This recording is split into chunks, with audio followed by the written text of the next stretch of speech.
Dirty Sports Podcast. I said, welcome to the Dirty Sports Podcast with Andy, Ruther, and Joe Prano. Welcome to the Dirty Sports Podcast. Welcome to the Dirty Sports Podcast. I'm your host, Andy Ruther, coming to you live from Cincinnati, Ohio, with my co-host from Port Hueneme, California, Joey No Chill Prano. Hello, Andy. What's going on, man? What up? Not too much. I've been in a really good mood since that game last night. Yeah, just like good football making you in a good mood. You guys are gonna laugh. I was so excited after that game, just like the energy that I couldn't sleep. Can I tell you that the game, it was so slow, and then it goes the fourth quarter, just like insane. And then the back and forth, the catch by Likely at the end sets them up, and they're about to kick. And I said in my head, I go, Ruther curse. No way this goes in. Ruther curse. He said, I still like the Ravens to win the whole season. He's going, I still like the Ravens to win I was like, of course it was always going to come down. The division after all that was going to come down to one kick. It was like you were blowing it to the right. Now, to be fair, I had that wild, undying support for the Ravens, even when they were 1-5. But then I changed. I was like, I don't know. I wasn't as strong. But yeah, it's crazy. It's wild that it came down to that. I got to say, as a Giants fan, and we'll get into my team's tomfoolery later on in the show, but there's a text exchange yesterday about, is this a game where the loser is going to fire their coach? And because of that, I was rooting for the Steelers, because I was like, my team would snatch up either of these guys the second they became available. And I would rather have John Harbaugh a million times out of a million than Mike Tomlin. So I was like, well, if somebody is going to panic and fire their coach after this game, I sure do hope that it's the Ravens. So the whole game, I found myself rooting for the Steelers. Well,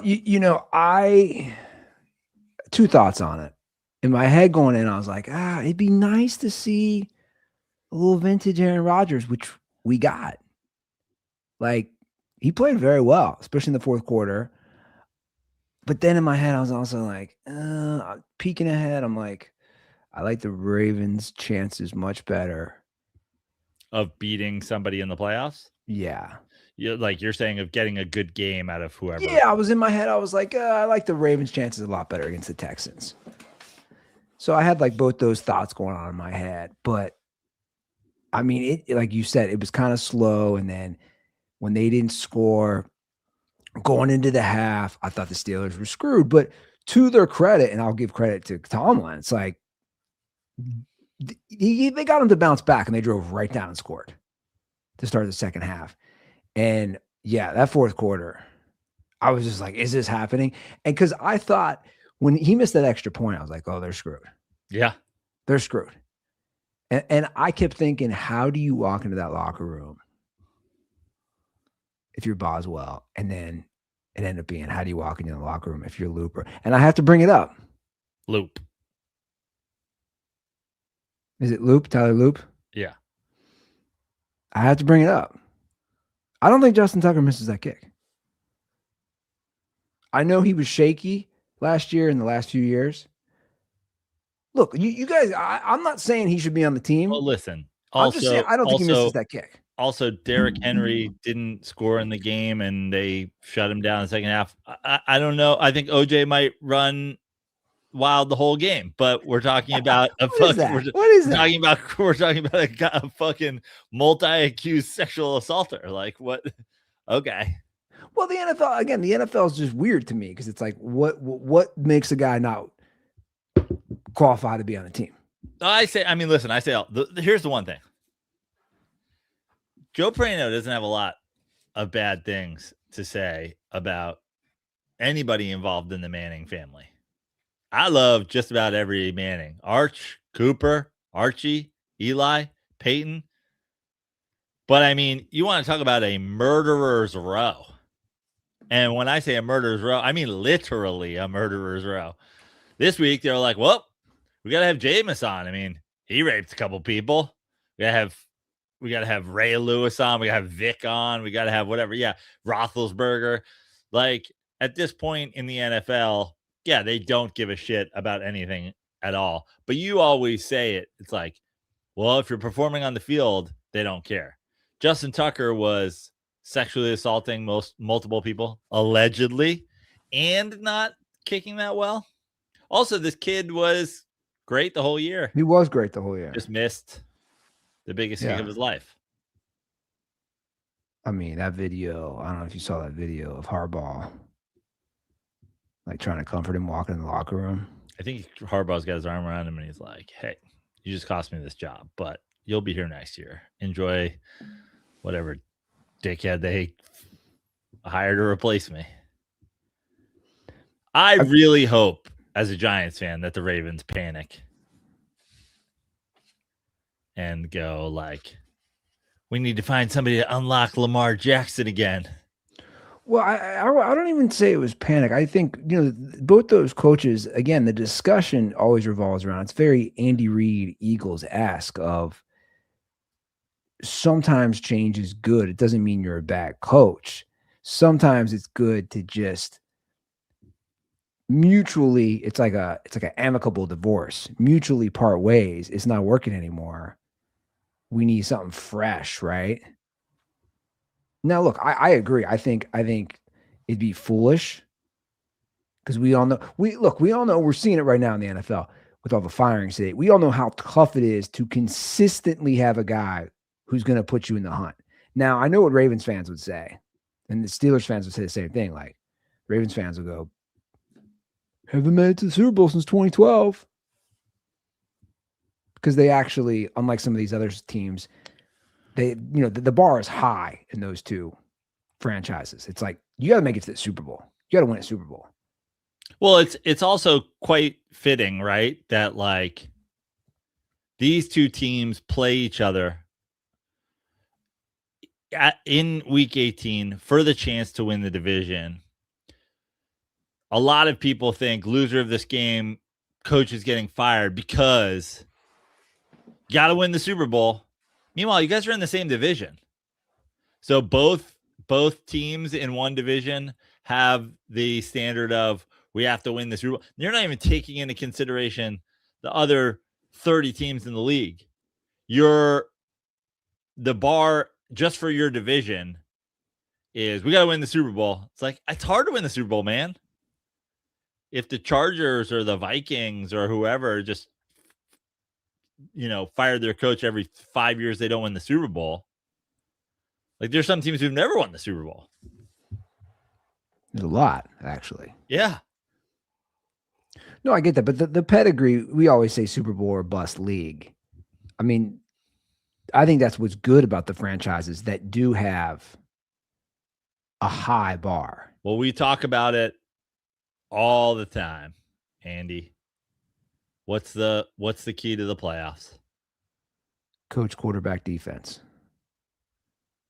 I would argue both of these teams have been missing one of those things for the better part of 10 years. Yeah. Now, you could argue Lamar Jackson won the MVP. Okay, well, have fun with, I don't know, whoever you hired to replace Harbaugh then.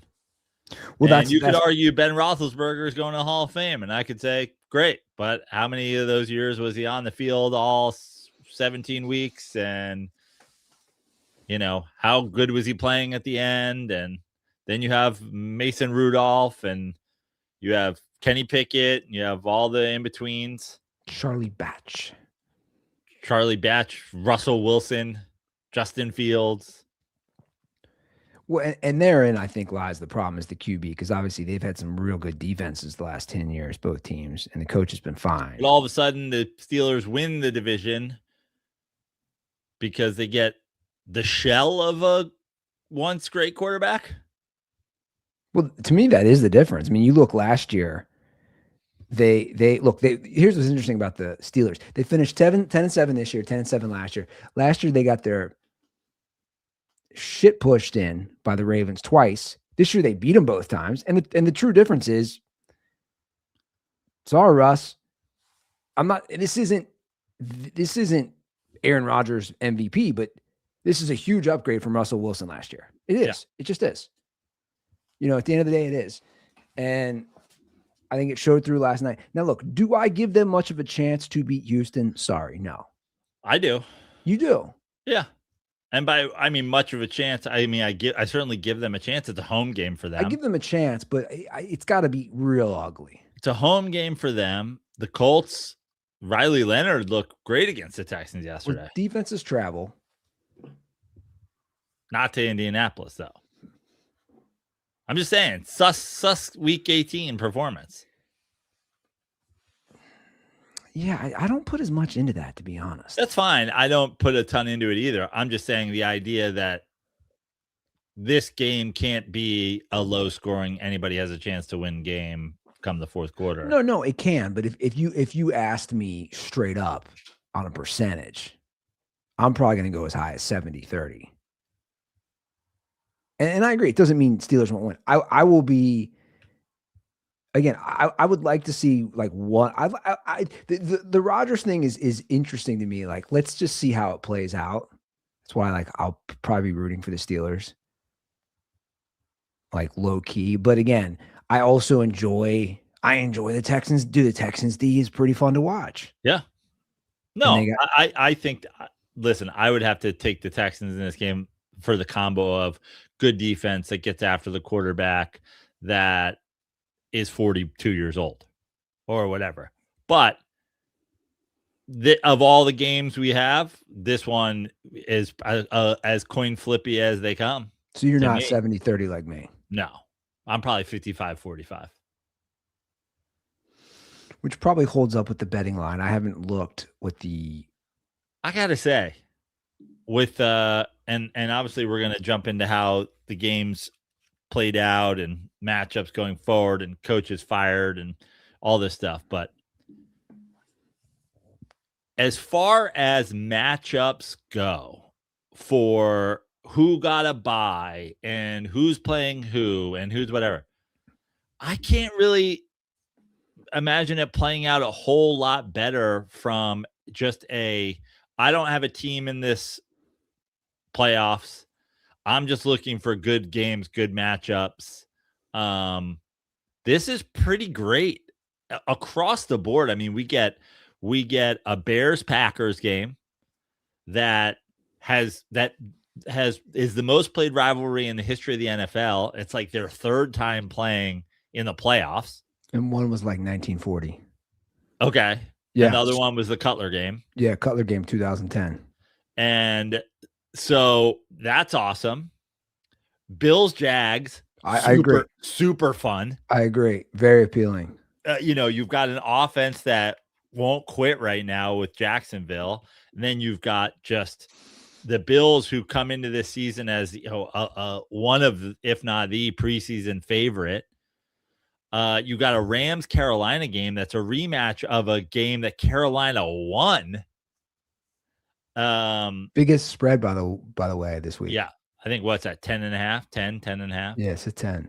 Which is wild for a west to east road favorite in a game they've already lost this year at home.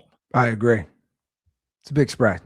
But again, a good game from just a matchup standpoint. You got Eagles Philly, which is a matchup of an NFC Championship game from 2-3 years ago, where they knocked Eagles Niners. What did I say? Eagles, Philly. Eagles, Niners, which is a rematch of an NFC Championship game where they knocked Brock Purdy out. And you have another west to east, arguably, certainly a team with a better record, or the same record. So that's a super fun matchup. Who am I missing? Chargers, Patriots. Patriots. You got, sort of like the Patriots matchup, as far as I guess the way this could have been better in the ever so slight better sense was if the Patriots had somehow gotten that 1 seed and this was a Chargers Broncos game. But otherwise, as kind of last teams unmatched, like a fun game. I agree. I love that. I love the way these matchups these pairings have all come together. Well, yeah, on paper, they're very, very appealing.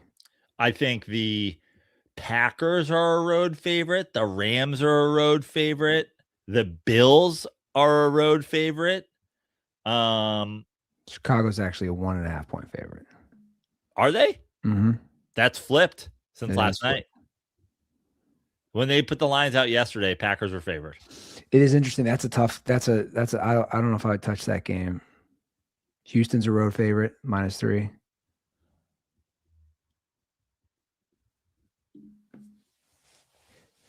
I hope they play out. They are very, very appealing. Yeah, we'll get screwed. All the games will be dog shit, but I don't think so, though. I mean, look, I have my, I was texting with some buddies last night, and it's wide open, but I'm sticking with. At this point, I'm like, I think it's going to be Rams, Bills, Super Bowl. Listen, that would be great. I would say as far as like my rooting interests go, that'd probably be where I come down. It'd be a fun one, man. Josh Allen versus Matt Stafford. It'd be fun if you love good quarterback play. But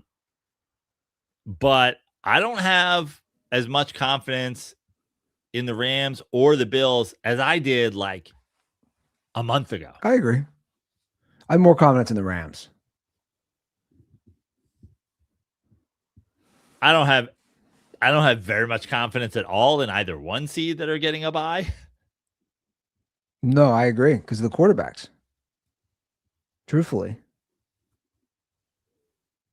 Yeah, no, look, there's potential for some serious mayhem early on in this, for sure. That's why it is so damn appealing. I mean, you just never know. Like, again, that's why I keep saying, like, you never know, especially some of these guys, these older guys, or the guys who have experience. Look, Drake May's had an amazing year, for example. You don't know what happens till he gets in a playoff game. Correct. I mean, that's the truth, guys. Like it's a different animal. And he's going against a great coach who, on paper, they should be fundamentally sound. And then you know why that matchup is very appealing too? The Herbert thing. It's like, well, because Drake May is in the conversation for MVP this year. Herbert's never really been in a conversation for MVP when the season came to an end. But to be fair, Justin Herbert has never had a good coach until last season. But the way people talk, like Drake May on paper is the new Justin Herbert. Like, big guy, throws a great deep ball, like, huge numbers out of the gate as a young quarterback. So yeah, absolutely. We don't know what he's going to do come playoff time. Same way as we don't know what Justin Herbert's going to do. West to east, broken hand. Yeah. A warm weather team playing in Foxborough in just January. That MVP, it's flipped again as far as favorites. Stafford, after yesterday's strong performance, is now the slight favorite. The betting favorite, I should say. To me, he's the MVP. To me. And I understand that yesterday they did everything they could to get him the MVP. But to me, he was the MVP regardless. Statistically, he's better. The argument for Drake May is record-wise, he's better. Again, they've beaten I forget who they finish off with yesterday. Did they? The Jets. No, Miami. No, yesterday. Miami. That's right. Did Miami finish with a winning record? No, I don't think so. So did they beat one single? They have one single win over team with 500 record or better. But also just from a statistical standpoint, like everybody talking about, completion percentage and this and that. It's like, listen, the MVP for as long as I've lived is, who's throwing the touchdown passes and TDs, the interceptions. You take away a bad game here and Stafford's pretty perfect. So to me, it's Stafford. And Stafford had 2 bad games from what I've seen. Yeah, now, yeah. I don't know if he's had more, but the 2 bad games. Conversation of you flip these guys, you trade them straight up. I mean, I don't know if the Pats get better, but I think the Rams get worse. Now, that might not be the case 3 years from now. What's Drake May 3 years from now compared to what Matthew Stafford is right now at 30, whatever, 8, 7, however old he is? I don't know. But I just know today, if you were like, pick one of these guys, Matt Stafford is the first quarterback I'm choosing in the NFL today. Done playoffs.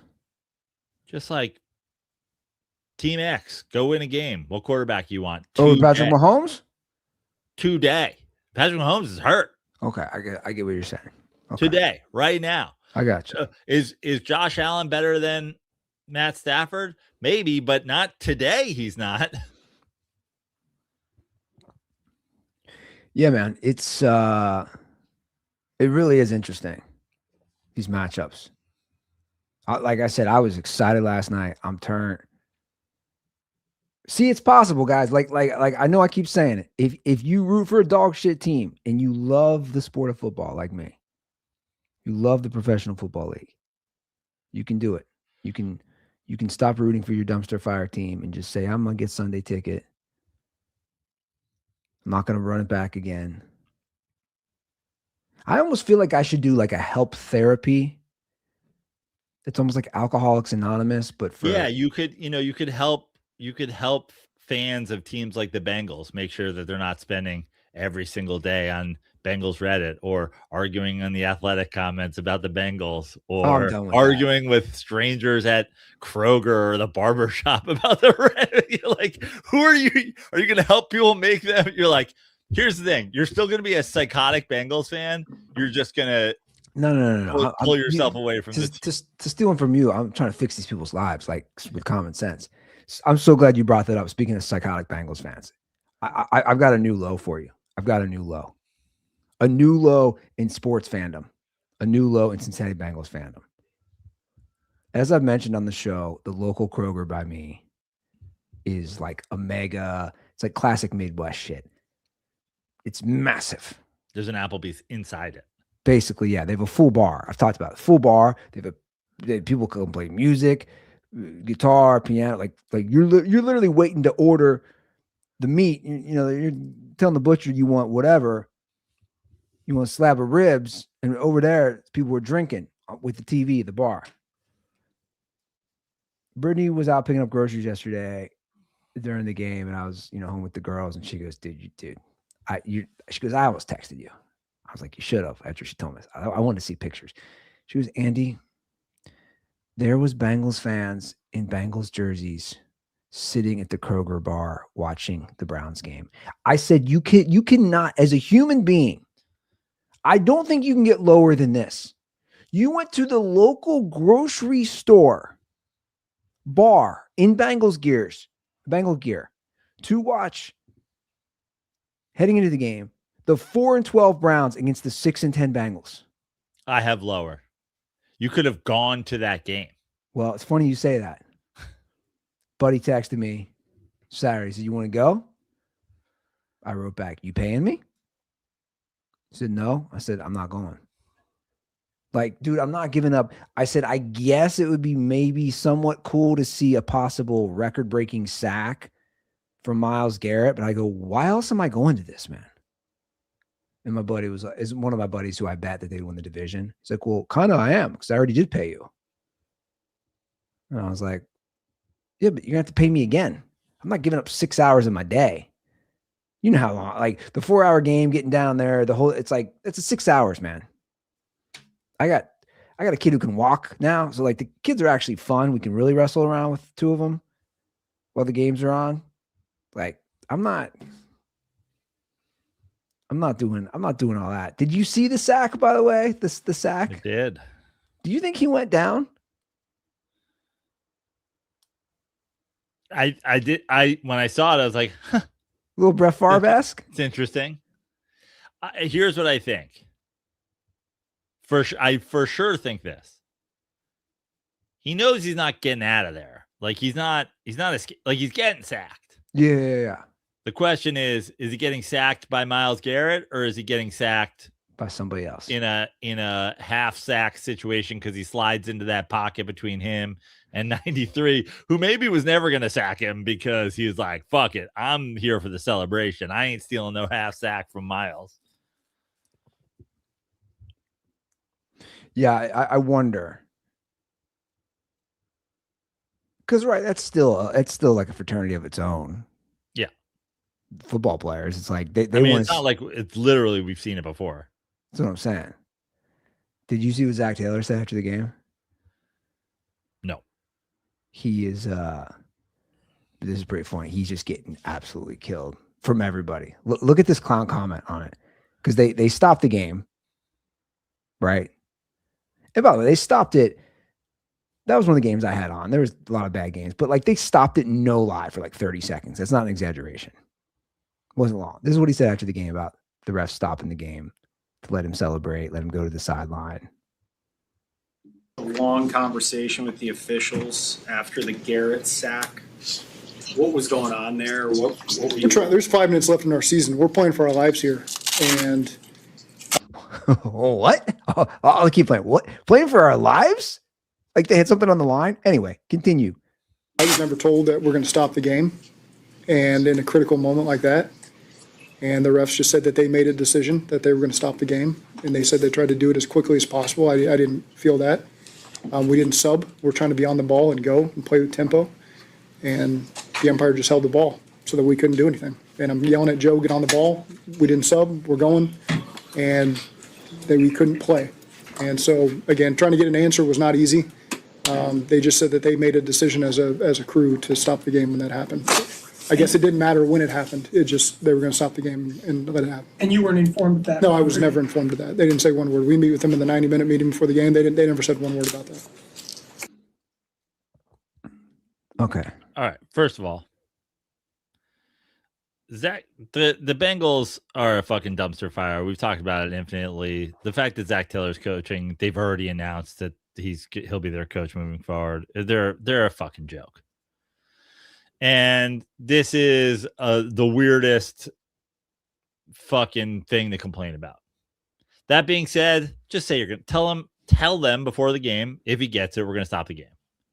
This also could have been completely avoided by referees doing referee things and being like, we have thought, we are aware that the only reason that anybody is tuning into this game is to see if Myles Garrett breaks his sack record. So with that being the case, we're going to stop the game briefly to let him do whatever it is he wants to do. And then whatever, or we're not going to.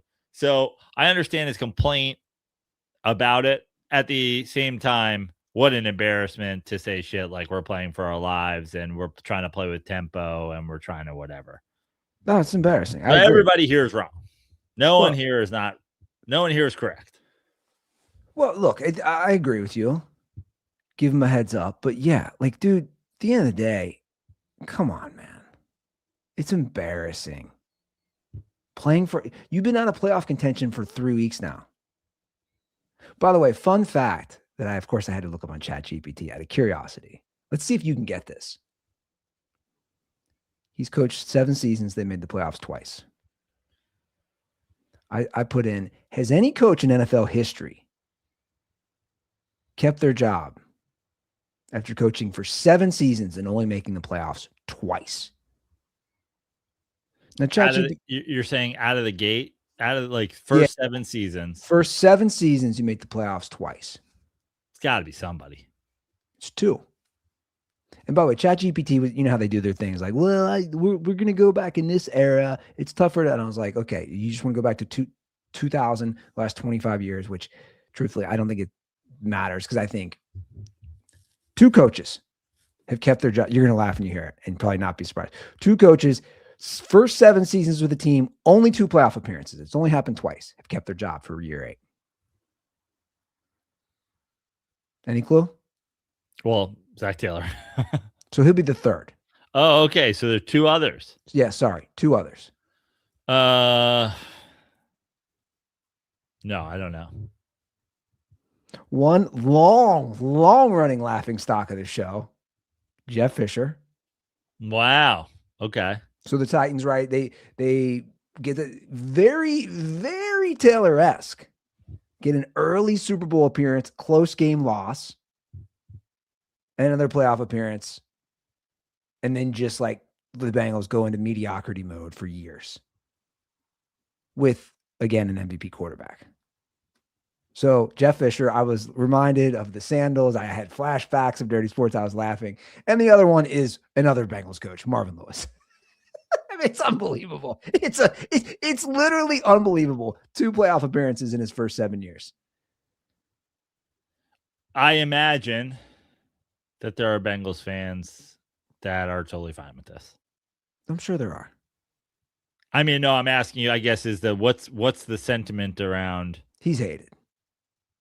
But again, it's fans that you know, my take, they don't want to hear that is guys, nothing's going to change until you actually get a real GM, not this de facto guy who's been there 25 years, Duke Tobin, and realistically until you get a new owner. I mean, that's the truth. Like there's this local columnist who, like, the joke I have with buddies is that it's my porn. There's this local sports columnist called named Jason Williams who writes for the local paper. And every time he goes to the Bengals every week, basically. And every time he puts out a column, I always send the eggplant with the what would you call it? Rain, you know, the jerking off emojis. I always send it to my brother and my buddy and they laugh. I was like, dude, Jason Williams' column just dropped. Cause he says it every week. And he's like, he put something the other day and he said, Mike Brown's he's on the team for 35 years. They have 5 playoff wins. And that was in 21 and 22 this year. All the other years, like, nothing's like, you know, the level of ineptitude. It doesn't, you know this, Joe. I mean, you've dealt with it with some of your teams. It's like, it doesn't matter until significant changes are made. And sadly, that's how some of these organizations, I mean, look at the Jets. I don't bring up the Jets for a second. Did you see this before the game? I could not stop laughing. And it ended up playing out this way. The Jets did not get an interception this season. I did see that, yeah. How is that possible? Not a single tipped ball went into somebody's hands. Not one interception. Aaron Glenn, former defensive back. Did he even catch like an errant ball on the sideline? That being said about the Bengals, like, oh, nothing's going to change, blah, blah, blah, blah, blah. You know, it's bigger than Zach Taylor. Zach Taylor also stinks. So you could also just fire him. Listen, my judgment on NFL coaches right now, when my team is in search of a coach, is very simple. If that guy became available, would I want him? I'll tell you what. Am I holding out hope that the Ravens panic and fire Harbaugh? Yeah, I am. Stefanski, give him an interview. Well, I'm glad you brought up Stefanski. Jack Taylor, if he was fired, I wouldn't want him interviewed. I would be like, I am questioning our organization for interviewing him. Exactly. And that's the point. By the way, let's jump into him, the firings. Like, he's an interesting one. Here's my thing with Stefanski. And again, I don't know. You and I obviously aren't insiders with the Browns. But I know this. The Browns have, just like the Bengals and the Jets, have been notoriously a dumpster fire. They went to 2 playoffs. I know people are going to go, oh, you're just bitching about Taylor's 2 playoffs. They won a playoff game. He didn't ruin the franchise with Deshaun Watson. To our knowledge, right? That was all the owner, Jimmy Haslam. I'd argue that the Browns win this AFC North this year if Joe Burrow is their quarterback. If he's healthy. Right. I agree. Or if he's as healthy as he was. That's an interesting take. I don't know if I disagree with that, actually. Yeah. I mean, it's not like somebody ran away with the division. No. I think he's going to find a spot and he's going to be happy. And maybe he goes back to being an OC somewhere. But, like, again, it is the Browns. I don't think people fully – I mean, I know the jokes are out there. I don't know if people fully realize the Deshaun Watson trade and losing all those picks and sinking all that money. Like, it gutted them for years. He's not – I don't think it's him. Maybe he's got a role in it. Is he out there drafting 2 quarterbacks? Having a roster of... He certainly has a say, right? Sure. He should. But my point is, like, he was dealt a pretty shit hand. And I'd interview him for sure. Here's what's crazy. I don't know if you've seen this. So many of these guys are former coaches of the year are going to be available. Like your boy Dable. Like Stefanski. I'm sure Pete Carroll was a former coach of the year at some point. Yeah. That one's a head scratcher for me. Listen, it's why hire him if you're gonna, like, 1 year? It's the Raiders. Here's the thing. It's not a head scratcher for me to move on from a 74-year-old Pete Carroll on a team that has absolutely no future. Has no near future. Also, coach quarterback defense. We talked about it. Guys get old. Guys lose their touch. We made fun of Pete Carroll the entire year for starting Geno Smith. The entire year. At what point do you just go, we'll run the fucking wishbone? Because, bro, just playing Geno Smith ain't it. And I don't know what the fucking plan there was. So I understand. Now, being the Raiders and hiring Pete Carroll was a very Raiders move. Then firing him, also a Raiders move. So, like, I'm fine with moving on from Pete Carroll, but the only reason you have to move on from Pete Carroll is because you hired Pete Carroll, which, again, all of this is very, very Raiders. So I'm not, like, shocked that the Raiders did Raiders things. Well, where is Tom Brady in all this? At Fox, recording, doing play-by-play. He's an owner. I'm saying, they keep saying he's got input. Like, yeah. I don't know if he was an owner before. Obviously it's a small minority, but I don't know if he was involved with the Raiders before they hired Carroll. I know Carroll's old. This is like, how many coaches are you going to go through and still be paying? They're going to, so Carroll's deal was 3 years, $45 million, $15 million a year. They're going to owe Carroll $30 more million on top of the $6 million. I think they owe Chip Kelly, the OC, who they fired midseason. On top of, I think, the money, which, by the way, was obviously a Pete Carroll hire.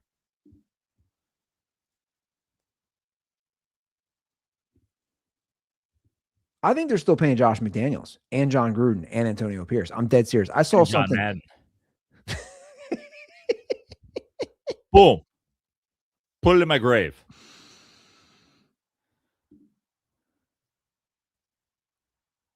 I don't know if this is accurate. I saw something on Twitter. I can't find it. That they're on the hook this year for like 50 million, like 40 to 50 million in former coach payouts. 40 to 50 million? You know the black guy appearing from behind the tree gif? That's Hugh Jackson right now. You really do live in the GIF world. The GIF meme world. That's a good one. Hugh Jackson's like,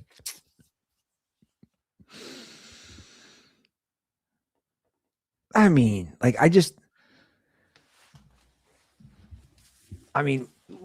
Raiders just, we've talked about our dumpster fire franchises. Now, they've won some Super Bowls, but like, you talk about the last quarter of a century. That's what we should do sometime. Rank like the worst franchises since 2000. I mean, are the Raiders number one? They got one Super Bowl appearance. It's Raiders and Jets. a Super Bowl appearance has to trump like a Browns, right?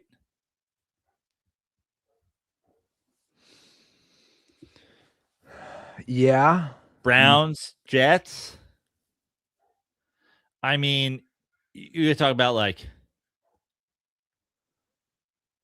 It's your usual suspects. Detroit's up there. I mean, the Dolphins. Yeah. Homeboy still got a job down there in South Beach? I don't know. I mean, as of right now, we haven't gotten any updates, right?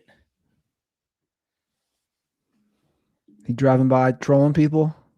I'm still got a job, bitches. He's probably hoping to get fired. If he's going to get fired today, and go full fucking Lane Kiffin. Next thing you know, he's the OC for the Niners before Sunday. So as of now, coaches who were axed, Pete Carroll, which I'm fine with. Let me just say that. Stefanski, I guess I'm fine with it, but also it was probably dumb, and I hope that the Giants interview him. Yeah. Raheem Morris, which I thought was a bad hire to begin with. Yeah. What were we doing there? Yeah. And then Jonathan Gannon, the coach I always forget his name because he's so irrelevant for the Arizona Cardinals. Has there been a more irrelevant head coach? The people, I mean, and it was a small, there's a mighty army of people who really believed in this Arizona Cardinals team. Who are these people? Telling you. Never understood. I was like, Gannon? Jonathan, not Rich Gannon, by the way. Jonathan Gannon. Yeah. Okay. Not former MVP Rich Gannon, by the way. No. Gannon, Glennon, you're not going to work here anymore. Who would you rather coach? Jonathan Glennon or Mike Glennon's neck? Wait, which one? Not just Mike Glennon. Mike Glennon's neck or Jonathan Gannon? Who do you think would win more games this year for Arizona?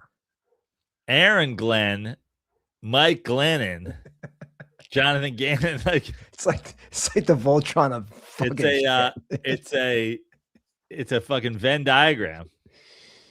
Like if you made a transformer of just Glenn and Gannon, and they cross over, in the middle is just Mike Glennon's neck. Man, it's unreal. Yeah, so I guess we're just at 4 right now. I don't. So guys who were fired in season, etc. But yeah, I don't think the Ravens. Because plus I don't know if they take in consideration the locker room. I'm pretty sure Harbaugh usually has, to my knowledge, from what I've seen, has those guys. And vice versa. But then the conversation again. I feel like the Ravens are a pretty well run organization, and I think you got to sit down with your head coach for a postseason and be like, what? Like again, we did this exercise a couple episodes ago, where if I'm the coach, if I'm the GM or the owner, the conversation's got to be about what's, you're not the youngest coach in the league. So convince me that we're going to win in the next 3 years. How does that look? What does that look like? Or convince me that you want to be the coach here for the next 7 years, but you're ready to take, a shit and not be great and maybe get this quarterback. Like, who are we eyeing? Listen, I don't know what Ravens fans want to hear at this point. John Harbaugh and Lamar Jackson together ain't it. Well, now I think the majority, because the majority of fans are idiots, would rather move on from Harbaugh than Lamar Jackson. Well, if I was a Ravens fan, I'd rather move on from Lamar Jackson than Harbaugh. You beat me too. I was just going to get to that. I was going to say the first 5 years, got to win that Super Bowl. That stat holds up with Lamar now. Now it's in play with the Bill. I'm just looking at teams. Now listen, I understand he drove them down and he got them in position to kick a field goal to win that game. Would he have made it if it was closer? Because there was also the play where he threw the ball out of bounds while DeAndre Hopkins stood there wide open. The underhand throw? Are you talking about that one? No, not that one. You know that one. Yeah. Bro. That was actually a good play. Yeah, that would have been end of game. You know what I'm talking about, the DeAndre Hopkins one. Yeah. No, I know. This is a good segue. Let me play a call. It's Luke from Houston. Holy shit, that Steelers game was one of the best I've ever seen. Honestly, I'm glad my Texans are playing them and not the Ravens. Anyway, my question is, what's the most infuriating move that one of your team's GMs has made? Mine's when Bill O'Brien made the move to trade prime DeAndre Hopkins for a washed David Johnson in third-round pick. Anyway, boys, stay dirty. Forgot about that move. And I looked it up because after hearing the call, yeah. DeAndre Hopkins, when they made that trade, had just made 3 straight first-team All-Pros. That was a bad trade. It's a bad trade. I disagree with him that I think that the Steelers have a better chance of beating the Texans than the Ravens would. Why? I'm very curious on that.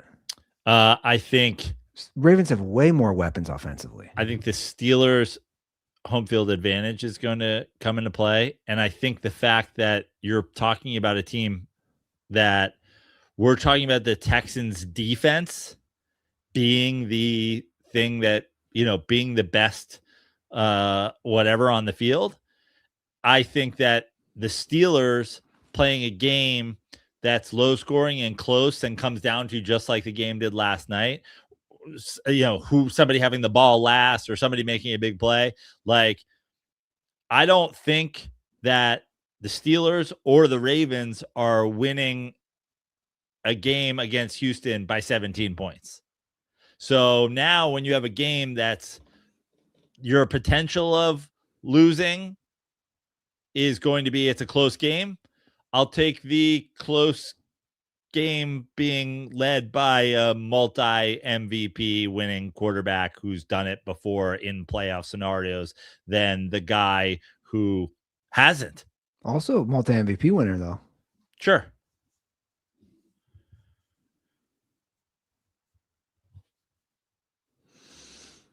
What's the worst move the Giants have ever made?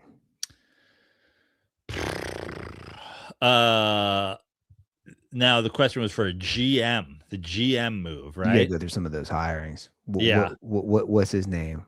Ben McAdoo. Bro.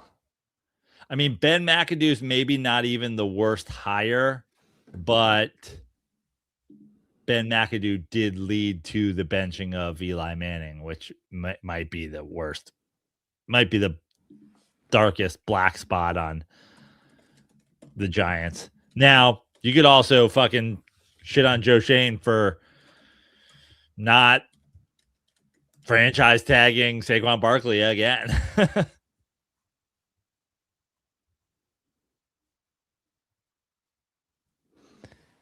I'd say, you talk about that. I don't know if you want to do a video on the Cincinnati Bengals worst move. It'd be like a 4-part documentary. You'd have to break down what's the worst move, but I'd have to say, in 1999, I think we went over this recently. The Saints supposedly offered them how many picks for Ricky Williams? And they turned it and did they turn it down and not draft him at all and took like Achilles Smith or whatever? Yes. That's amazing. Yeah. The Saints offered 9 draft picks to the Bengals for the 3rd overall pick. 9.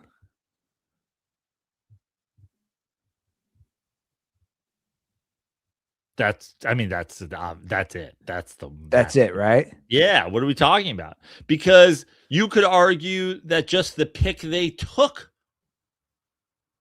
is one of the worst moves the GM's ever. And just like we're going Achilles Smith, the 3rd overall pick.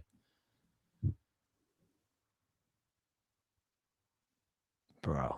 And the idea that you had an opportunity to get out of making that pick by getting 9 draft picks for it. By the way, Justin, you want to double or nothing?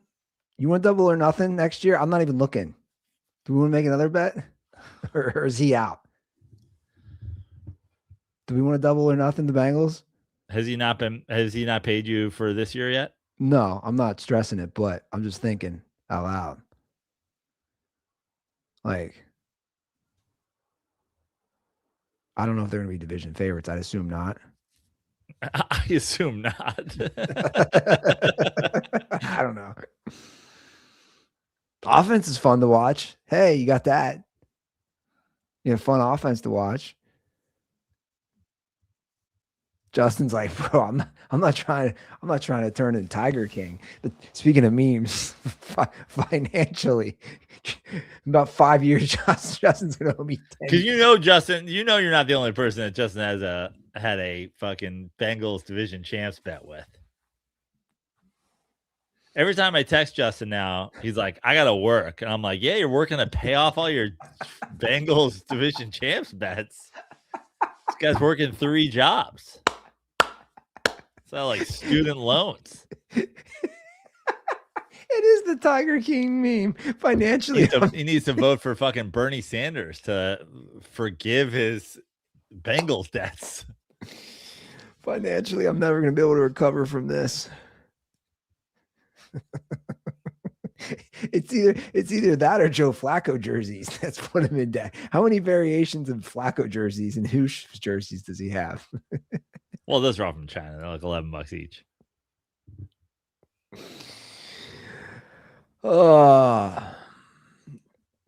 What else do we want to talk about? Was there anything else NFL related here? How did our picks end up? Do we know? It's a good question. I'm sorry. Let me pull this up. Let me pull my phone. I don't think I had a great week just based on everything. So,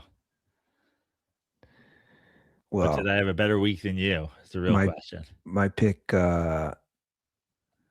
7 league. Finally, I got 6 out of. I haven't got best. I've had 5 out of 7 this year. I got 6 out of 7. The Niners kill me. The guy who won that league, 18.3K. How insane is that? It's pretty sick. He won. He got. I'm gonna pull up the standings. It's almost as much as I've won on Prize Picks in the last month. Flex. No, I'm incorrect. He won almost 19. He won 18.8K. He went 81 and 45 in his spread picks this year. Second place won 12.5K, 80 picks right. And then there was third place got 9.3K with 78 picks right. You know, you can see how they did. Like, it's you know what it is to win these leagues? You don't have to crush. You just basically have to be. I did the average. He averaged about 4.3 out of 7 picks right a week. You just got to hover around that 4 to 5 picks right a week. And then you can absolutely crush it. Anyway, let me see. Let me see if we have a final.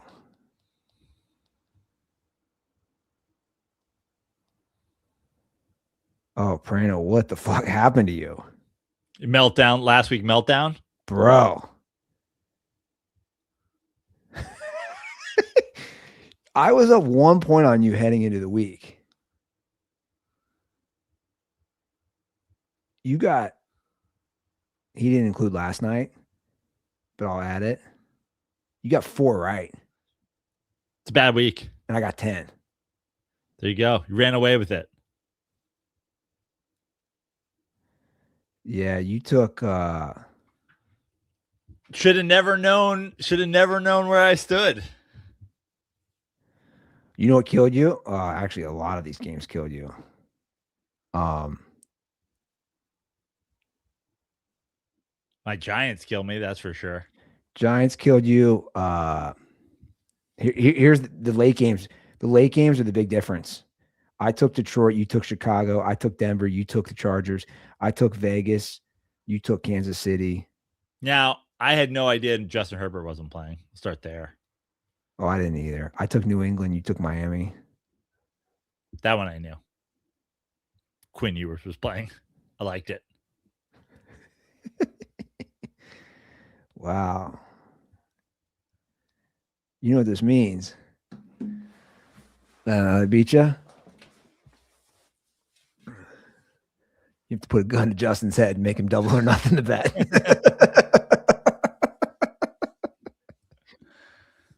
Let me know when the brothers are getting together. We'll go to Dirty Sport. We'll go to MillerLite.com/Dirty Sports. Send you guys a 30-pack to celebrate.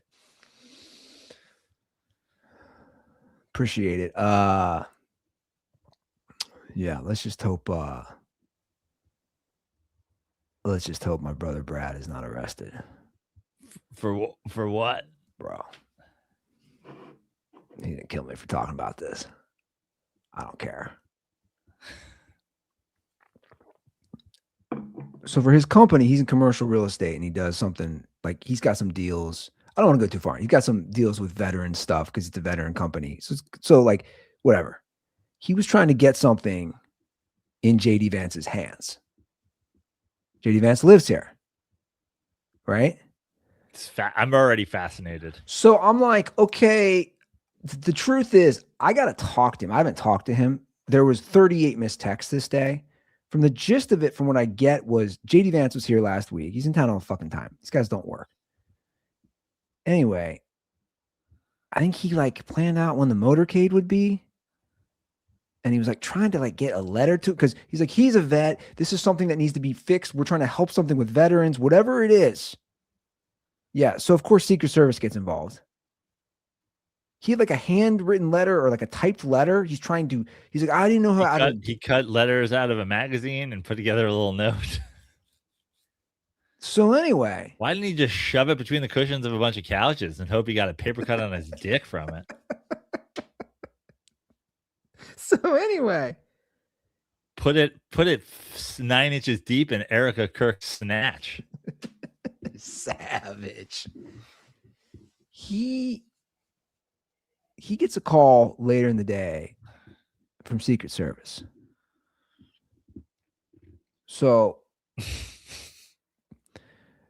then I guess he talks to them and they're like, we need to back up some stuff. So meanwhile, this is all going on brother text. We're all laughing. Me and my brother Elliot are like, cool. Now Palantir and his boy Peter Thiel and all these, I was like, dude, this stuff is like, but he doesn't even like know this stuff, which is wild to me. We're like informing him. We're like, dude, this is like the Patriot Act on steroids, what these guys have planned. It's not good.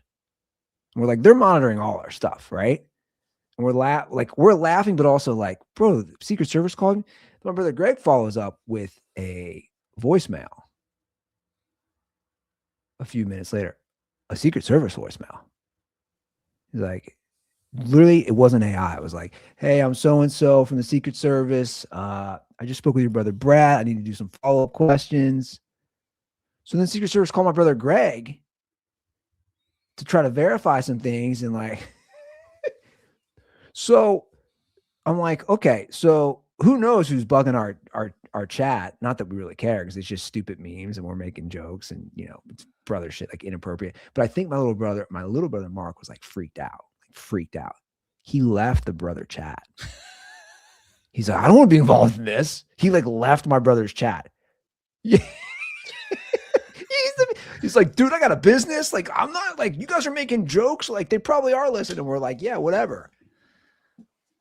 We're like, can they determine meme and satire? And but you probably did your brother Brad consider saying that the letter was sitting on a whole bunch of oil and then they could have just came and extracted the letter? That's what he should have done. I agree. It's what he should have done. And made it seem like it was a real great thing. They're saving the other letters from that letter. So I don't know if you saw the news today. They arrested somebody who I don't know if I haven't followed it up closely enough. Somebody vandalized, I don't know if it was gunshots or something at JD Vance's house. So somebody's under arrest. So we're now joking with our brother, like, yo, you trying to really get that letter to JD Vance.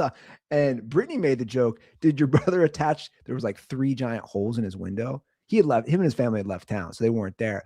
But anyway, somebody's got arrested today here in Cincinnati. And she made the joke, did your brother attach 3 letters to rocks and throw them through his window? Like, I'm getting him that letter. Also, what about an email, bro? What are we doing here? Bro, he's nuts. Yeah. That wouldn't be, by the way, that wouldn't be the first time he's emailed. He's emailed Trump before. So who knows what list is like angrily. Yeah. I think first term he emailed him multiple times angrily about something. Again, I say get the letter to Erica Kirk. And then when the next time she sees JD Vance and they shoot off all the confetti that follows her everywhere, maybe it's just little bits and pieces of the letter. No, you beat me to it. Or the letter comes down when they do one of their, like, I don't know, flare displays or whatever the hell is going on over there. Yeah. Those are some funny memes, by the way.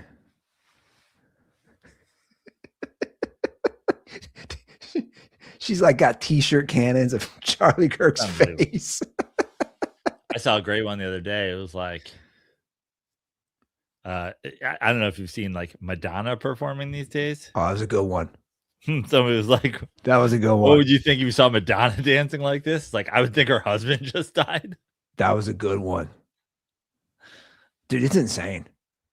We live in a wild time. Yeah. Like, yeah. So that's what's going on. I just love that my little brother left the chat. I was like, yo, I'm not trying to be up all in this. Well, now he's back in. I'm certain the Secret Service is reading a transcript of this podcast. So now they know that your brother's been out and he's been back in. They know it's comings and goings. I said to him, I said, Brittany drives by his house literally, I've talked about this every single day, no lie. Every single day. It's right on her way to work.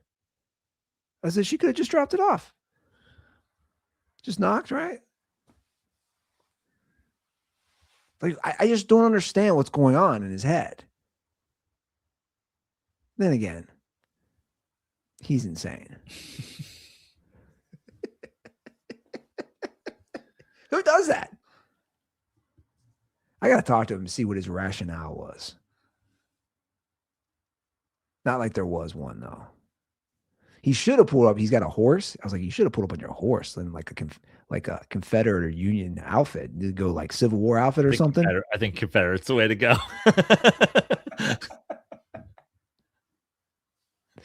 Roll up dressed like Robert E. The Lee. Union outfit. They'd pick him off on they're like, the enemy is approaching.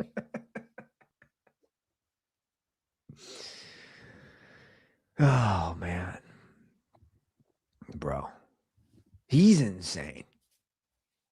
You know what he was offering? They just got a pool, and I guess when they put it in, they couldn't cover it. Like it was towards the end of fall, but it was still cold. They had to.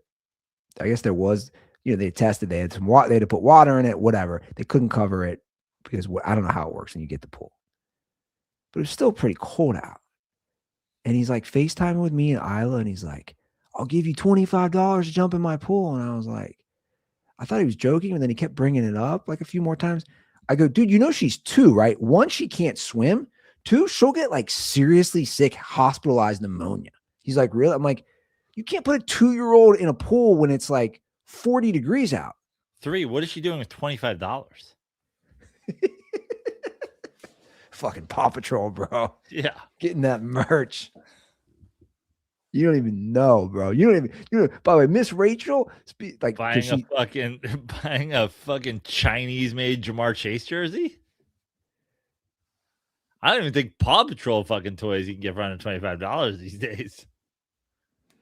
Yeah, man, you don't know. We've cut off Miss Rachel. Paw Patrol's next because like she saw Miss Rachel book. You cut off Miss Rachel for political reasons? No, we cut her off because of it's a problem. Okay, she's addicted.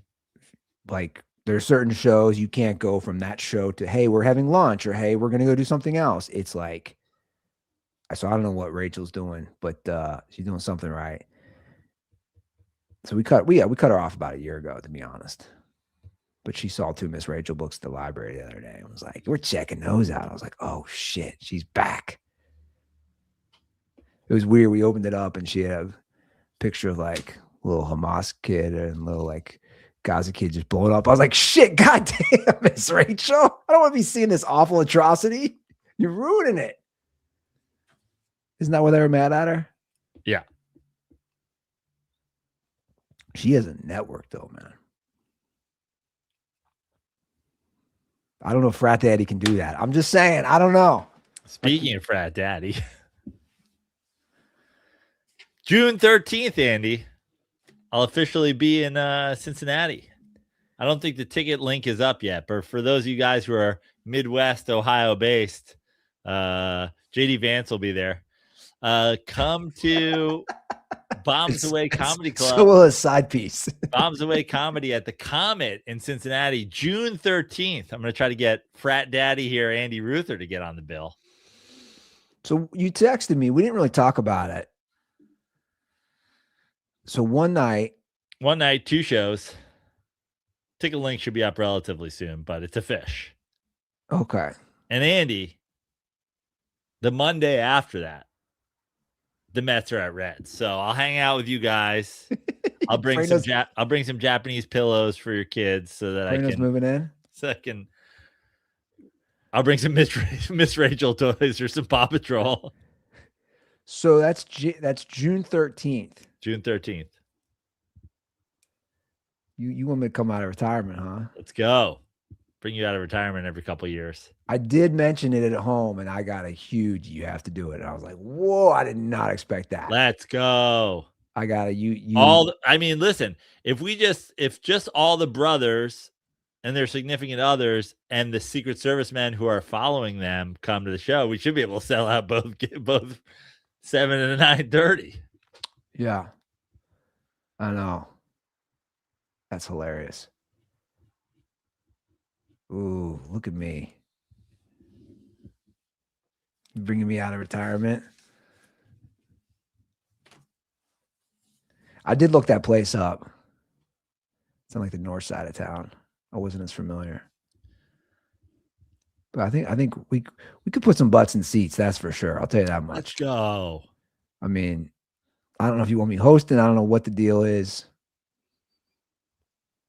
I don't know if they can handle the Paw Patrol and Miss Rachel jokes. It'd be a different me. You know that, right? I can't wait. It'd be different. It'd be.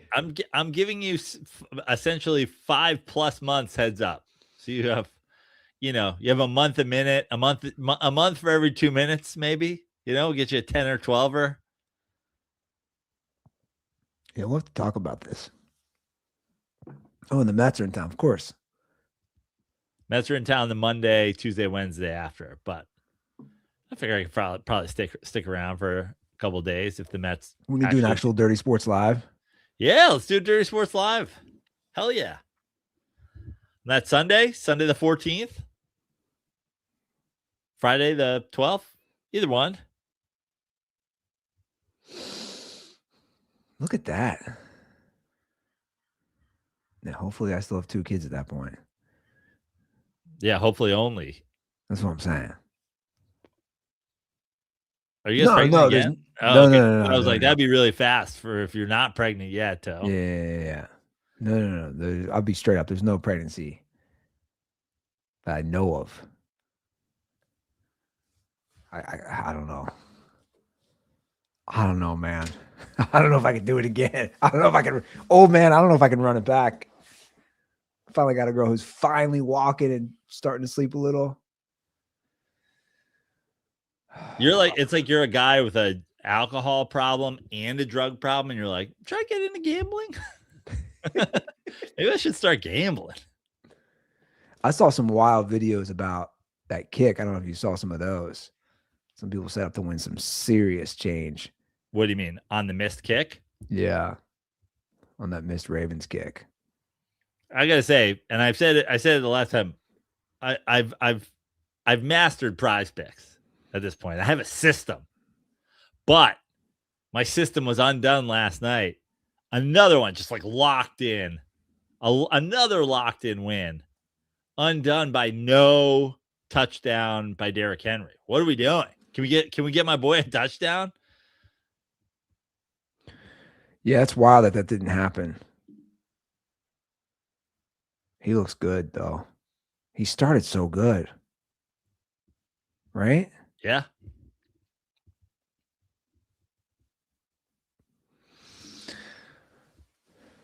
I mean, that game was interesting because there was just some complete meltdowns. What, twice? Or was it 3 times by the Steelers defense?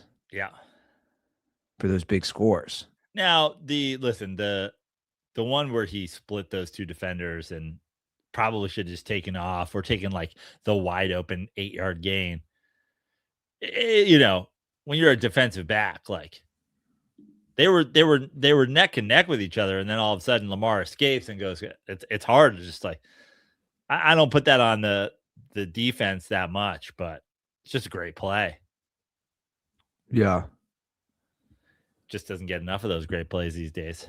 No, I did you feel it? I felt watching him, I was like, you definitely feel older. Yeah. Like it's starting to.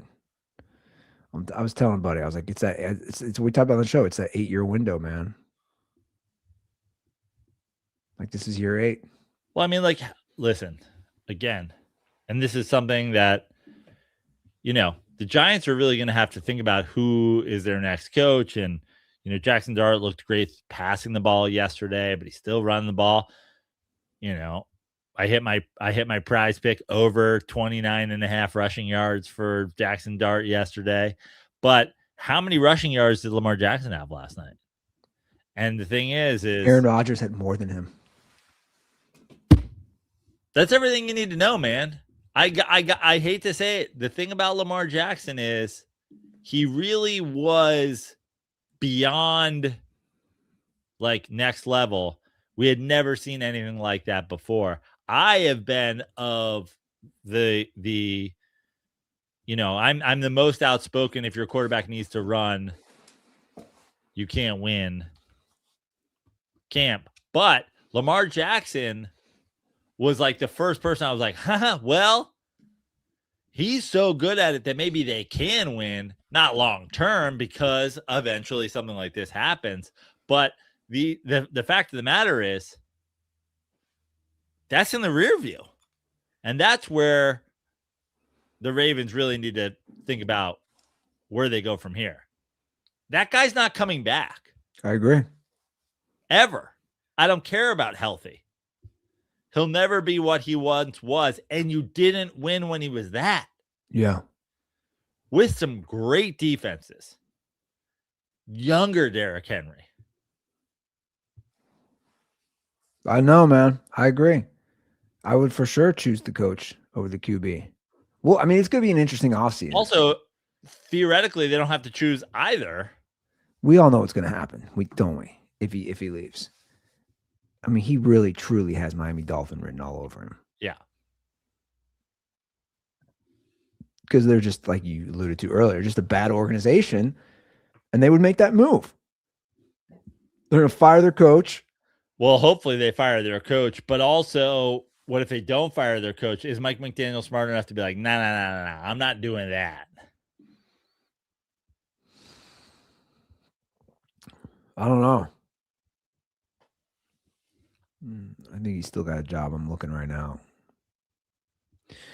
Well, guys, you can give us a shout. We do have a hotline here, 859-832-0478. You can follow me on all social media at Joe Prano, joeprano.com for shows. We got some great shows coming up. You can see it here on my graphic. Irvine Improv, January 21st. That's a Wednesday or a Thursday? Wednesday. It's a Wednesday. I'll be co-headlining with my boy Nate Craig. That's going to be a great show if you're in Southern California. Got shows in and around LA. We got our monthly airliner shows back after the holidays. Got lots of great shows being booked up for the spring. Steamboat, Colorado. Maybe some more Colorado dates coming in March. Late February, got Tokyo Comedy Bar, February 28th. We got March 31st. I'll be up at the Throckmorton Theater in Marin. All of these and more, joeprano.com. And then, of course, like I said, if you're a fan of this show, maybe a Dirty Sports Meetup, maybe the debut of Frat Daddy, June 13th, Cincinnati. It's one thing me performing, another thing like I'm going to do a character on stage. Let's just. I'm not against it. I'm just saying. All right, guys, that's the show. Thanks for listening. Thanks for watching. We'll see you guys on Friday. Have a great week. And as always, stay dirty.